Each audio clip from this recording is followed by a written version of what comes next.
তো নমস্কার বন্ধুরা, আমি Jimmy's baby care and parenting চ্যানেলে সকলকে অনেক অনেক স্বাগত জানিয়ে শুরু করছি আজকের ভিডিওটি। আজকের ভিডিওটি খুবই ইনফরমেটিভ হতে চলেছে, তাই আশা করব ভিডিওটি স্কিপ না করে পুরোটা দেখবে। তো চলো এবারে মূল আলোচনায় আসা যাক। প্রতিটি মেয়ের কাছেই কিন্তু প্রেগনেন্সি বা গর্ভাবস্থা খুবই গুরুত্বপূর্ণ একটি সময়, কারণ এই সময় সে আর একা নয়, তার মধ্যে বেড়ে উঠছে ছোট্ট আরেকটি প্রাণ। আর প্রেগনেন্সি চলাকালীন মায়েদের জীবনযাপনের ওপর কিন্তু অনেকটাই নির্ভর করছে যে তার সন্তান কতটা সুস্থভাবে পৃথিবীতে আসবে। আর একজন মা যখনই তার প্রেগনেন্সি সম্পর্কে জানতে পারে, মানে সে কনসিভ করেছে এটা কনফার্ম হয়, তখন থেকেই কিন্তু একজন মাও সবসময় তার সন্তানের সুস্থতা সম্পর্কে চিন্তা করতে থাকে। বিশেষ করে যারা নতুন মা হতে চলেছ তাদের ক্ষেত্রে এই বিষয়টা আরও বেশি হয়। তারা বিভিন্ন বিষয় নিয়ে কনফিউজ হয়ে পড়ে যে আমি যে কাজগুলো করছি সেগুলো সব ঠিক আছে তো, মানে আমি যেভাবে বসছি, যেভাবে উঠছি, যেভাবে খাচ্ছি, যেভাবে শুচ্ছি, এগুলো সব ঠিকঠাক আছে তো, এর জন্য আমার বাচ্চার কোনো ক্ষতি হচ্ছে না তো। তো বন্ধুরা, আজকে এই বিষয়গুলো নিয়েই আলোচনা করব। প্রথমেই যে বিষয়টি বলবো যে গর্ভাবস্থায় কিভাবে বসবে। প্রেগনেন্সিতে তোমরা সবসময় চেষ্টা করবে সব সোজা হয়ে বসার, কিন্তু আমাদের কিন্তু বেশিরভাগ মানুষেরই কি থাকে, টেন্ডেন্সি থাকে যে আমরা যখনই চেয়ারে বা বিছানায় কোথাও বসি আমরা একটু সামনের দিকে ঝুঁকে বসি। প্রেগনেন্সিতে কিন্তু একদমই এই কাজটা করা যাবে না। আমরা যদি এইভাবে সামনের দিকে ঝুঁকে বসি তাহলে আমাদের পুরো শরীরের প্রেশারটা কিন্তু পেটের মধ্যে এসে পড়বে। এতে বেবির কাছে অক্সিজেন সরবরাহ কম হবে, বেবিরও একটা অসুবিধা হবে। তাই সবসময় তোমরা চেষ্টা করবে সোজা হয়ে বসার। বিশেষ করে যারা অফিসে দীর্ঘক্ষণ কাজ করো, প্রেগনেন্সির টাইমে তো একদম শুরু থেকেই ছুটি নেওয়া যায় না। তোমরা অনেকেই হয়তো প্রেগনেন্সির কয়েকটা মাস ধরে অফিস করো, তো সেক্ষেত্রে সারাদিন বসে কাজ করার ক্ষেত্রেও কিন্তু তোমরা সবসময় এটা খেয়াল রাখবে যে সোজা হয়ে বসতে হবে, কখনোই সামনের দিকে ঝুঁকে বসবে না।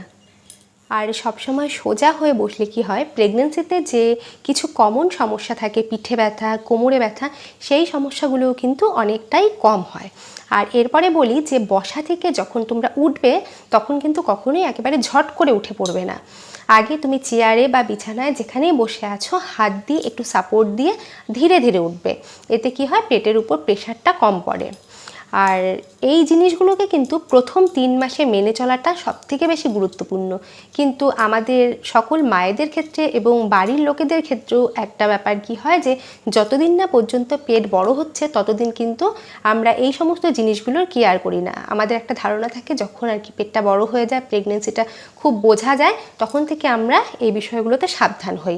আর বড়রাও বারবার সাবধান হওয়ার কথা বলে, কিন্তু ব্যাপারটা কিন্তু সেরকম নয়। ব্যাপারটা হচ্ছে একদম আমরা যেমন বাজার থেকে যখন ছোট্ট একটা চারা গাছ কিনে আনি তখন কি হয়, তখন সেটাকে আমরা খুব যত্ন করে প্রথমে রাখি, কারণ প্রথমেই যদি আমরা রোদে দিয়ে দিই, প্রচুর পরিমাণে জল দিই, তাহলে আমরা জানি যে চারা গাছটা কিন্তু মরে যেতে পারে।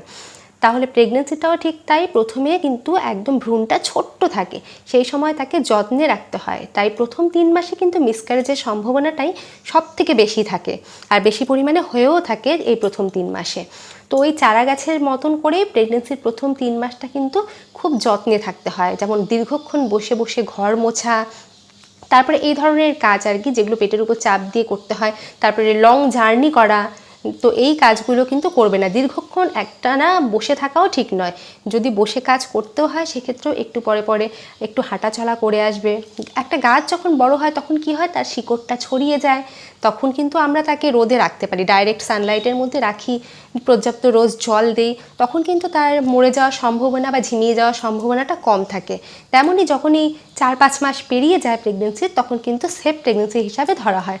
তখন কিন্তু আর মিসক্যারেজের সম্ভাবনাটা অনেকটা কম থাকে, কারণ তখন বাচ্চা অনেকটা বেড়ে যায়, তারও তখন সহ্য ক্ষমতা একটু বেশি থাকে। তাই সকলকেই বলবো যে এই প্রথম 3 মাসে কিন্তু একদমই এই সমস্ত বিষয়গুলো অবহেলা করবে না, সব কিছু মেনে চলবে। এরপরে বলি শোয়ার ব্যাপারটা, যে প্রেগনেন্সিতে তোমরা কিভাবে শোবে। প্রথম 3 মাস তোমরা যেভাবে খুশি সেভাবেই শুতে পারো, ডান পাশে বা পাশে চিত হয়ে, তাতে কোনো প্রবলেম নেই, কারণ এই সময় বাচ্চা খুব ছোট থাকে, একটা ভ্রূণ আকারে থাকে, কিন্তু এর পরবর্তী সময়টাতে কিন্তু তোমরা যতটা সম্ভব চেষ্টা করবে বাঁ পাশ হয়ে শোয়ার। কখনোই চিত হয়ে শোবে না। বাঁ পাশ হয়ে শুয়ে থাকতে থাকতে যদি অসুবিধা ফিল হয় তো অল্প কিছুক্ষণের জন্য ডান পাশ ফিরতে পারো, কিন্তু আবার চেষ্টা করবে বাঁ পাশ হয়ে শোয়ার।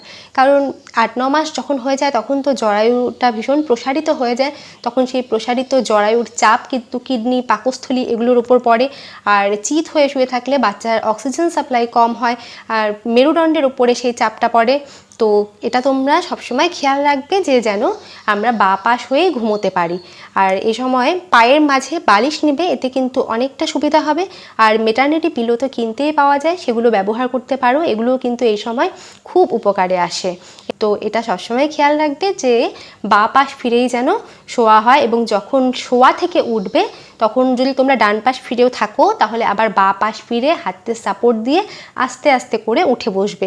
এটা তোমাদেরকে সময় মতো ডাক্তারবাবুও কিন্তু বারবার বলে। পরে আসি খাবার দাবারের বিষয়ে, যে প্রেগনেন্সিতে কীরকম খাবার দাবার করা উচিত আর কিভাবে খাওয়া উচিত।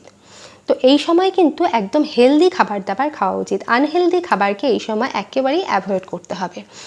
আর সবুজ শাকসবজি, সিজনাল ফলমূল এগুলোকে বেশি করে খেতে হবে, ভাত কম খেয়েও এগুলোকে বেশি করে খেতে হবে। তবে একবারে কিন্তু অধিক পরিমাণে খাওয়া যাবে না, বিশেষ করে যখন প্রেগনেন্সির 4-5 মাস পেরিয়ে যাবে তখন থেকে কিন্তু একবারে প্রচুর পরিমাণে খাওয়া দাওয়া করা যাবে না, খাবারগুলোকে ভাগ করে নিতে হবে, অল্প অল্প করে বারে বারে খেতে হবে। আর খাবারের মধ্যে যেন ভিটামিন, আয়রন, ক্যালসিয়াম, মিনারেল এগুলোর পরিমাণ পর্যাপ্ত থাকে সেদিকে লক্ষ্য রাখতে হবে। আর জলটাকে বেশি করে খেতে হবে। আর শুধু জল যদি তোমরা খেতে নাও পারো সেক্ষেত্রে কি করবে, যে ডাবের জল, ফলমূলের জুস এগুলোকে খাবে। আর একটা বিষয় লক্ষ্য রাখতে হবে যে সবুজ শাকসবজি, মাছ, মাংস যেটাই খাবে সেটাকে কিন্তু ভালো করে রান্না করে খাবে, মানে আধা সেদ্ধ এই বা কাঁচা এই জাতীয় খাবার কিন্তু এই সময় খাওয়া যাবে না। আর ফলমূলের ক্ষেত্রে বলবো যে ফলমূলগুলোকে 1 ঘন্টা আগে গরম জলে ভিজিয়ে রাখবে, তারপর জলের মধ্যে যদি ফলমূলগুলোকে কিছুক্ষণ ভিজিয়ে রাখো তাহলে কিন্তু ফলমূলগুলো জীবাণুমুক্ত হয়ে যাবে। তো এইভাবে খেতে পারো। বিশেষ করে যেগুলো বাড়ির দেশি ফলমূল সেগুলো খাওয়া কিন্তু বেশি উপকার। আর এরপরে বলি যে এই সময় কিন্তু ধূমপান বা অ্যালকোহল এগুলোকে একদমই এড়িয়ে চলতে হবে। বিশেষ করে যারা আবার কয়েকবার করে চা খাও সেটাকেও কিন্তু বন্ধ করতে হবে। 1 কিংবা 2 কাপের বেশি চা খাওয়াও কিন্তু এই সময় ক্ষতিকর, কারণ চায়ের মধ্যে কিন্তু ক্যাফিন থাকে, আর ক্যাফিন কিন্তু ঘুমের একটা সমস্যার সৃষ্টি করে। প্রেগনেন্সিতে অনেকেই ঘুমের সমস্যায় ভোগো তোমরা, আমিও ভীষণ ভুগেছিলাম। তাই এই চা কফি খাওয়া, তারপরে ডার্ক চকলেট এগুলো কিন্তু এই সময় বন্ধ করো, যতটা কম পারা যায়। অনেকে তো 1 কাপ না খেয়ে থাকতেই পারবে না, তো সেই ব্যাপারটা আলাদা, মানে যতটা সম্ভব তোমরা কম খাবে। সেই সঙ্গে ডাক্তার তোমাদেরকে যে সাপ্লিমেন্টগুলো দিয়েছে সেগুলোকে কিন্তু একদম ঠিকঠাক সময় মতো খাবে। প্রথম 3 বার সম্ভবত ফলিক অ্যাসিড দেয়, তারপরে থেকে শুরু হয় আয়রন, ক্যালসিয়াম এগুলো দেওয়া। এগুলোকে কিন্তু সব তোমরা ঠিকঠাকভাবে খাবে। অনেকের মধ্যেই শুনেছি এরকম একটা ধারণা আছে যে এই আয়রন, ক্যালসিয়াম এই ট্যাবলেটগুলোকে ঠিকঠাক খেলে নাকি বেবির ওয়েট অনেক বেশি হয়ে যায়, সেক্ষেত্রে নর্মাল ডেলিভারির সম্ভাবনা একদমই থাকে না। তো এই ধারণাগুলো কিন্তু একদমই ভুল, এরকম মানসিকতা তোমরা রাখবে না। তোমরা জানবে যে এগুলো খেলে তুমি এবং তোমার বাচ্চা দুজনেই কিন্তু সুস্থ থাকবে। আর এইগুলোকে ঠিকঠাকভাবে না নিলে অ্যানিমিয়ার মতো সমস্যা কিন্তু দেখা দেয়। আর চেষ্টা করবে যে খাবার থেকে যেন iron, calcium, iodine, vitamin, mineral এগুলোকে ঠিকভাবে পাওয়া যায়। এই সবগুলোই কিন্তু তোমরা পেয়ে যাবে সবুজ শাকসবজি, ফলমূল, দুধ, মাছ, মাংস এগুলো থেকে। তাই ভাতের পাশাপাশি এই খাবারগুলোকেও কিন্তু তোমরা তোমাদের খাদ্য তালিকার মধ্যে অবশ্যই রাখবে। ভিডিওটি এখানেই শেষ করছি। ভিডিওটি যদি ইনফরমেটিভ লাগে তোমাদের কাছে তাহলে কিন্তু ভিডিওটিকে লাইক, কমেন্ট, শেয়ার অ্যান্ড আমার চ্যানেলটিকে সাবস্ক্রাইব করতে কিন্তু ভুলো না।